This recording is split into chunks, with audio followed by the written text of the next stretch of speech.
മരിച്ചെന്ന് ഡോക്ടർമാർ പറഞ്ഞപ്പോൾ ബധിരനും മൂകനുമായ യുവാവിനെ സംസ്കരിക്കാൻ കൊണ്ടുപോയതാണ് വീട്ടുകാർ. മൃതദേഹം ചിതയിലേക്ക് വെച്ചു.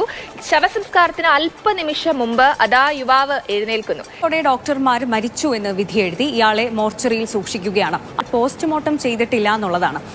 ബധിരനും മൂകനുമാണ്, ഷെൽട്ടർ ഹോമിൽ ഒറ്റയ്ക്ക് താമസിക്കുന്നു, ചോദിക്കാനും പറയാനും ആരുമില്ല.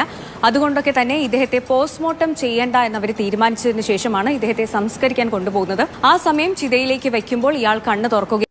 ഇവനൊക്കെ ഇവിടുത്തെ ഡോക്ടറോ? എന്തായാലും പോസ്റ്റ്മോർട്ടം ചെയ്യാൻ നന്നായി. ഇയാൾക്ക് ജീവനുണ്ടെന്ന് അറിഞ്ഞിരുന്നെങ്കിൽ ഇവന്മാര് തന്നെ അവിടെ വെച്ച് അയാളെ കൊന്നേനെ. ഇപ്പോൾ പഠിത്തത്തിന് വിലയില്ലല്ലോ, കാശ് കൊടുത്തു വാങ്ങുന്ന പഠിത്തമല്ലേ ഉള്ളത്. അതാ ഇങ്ങനെയൊക്കെ. വിദ്യാഭ്യാസം ഒരു കച്ചവടമാണ്, പണത്തിന് വേണ്ടി മാത്രമുള്ള കച്ചവടം. അതുണ്ടെങ്കിൽ മാത്രമേ ഇന്ന് പഠിപ്പുമുള്ളൂ, ജോലിയുമുള്ളൂ.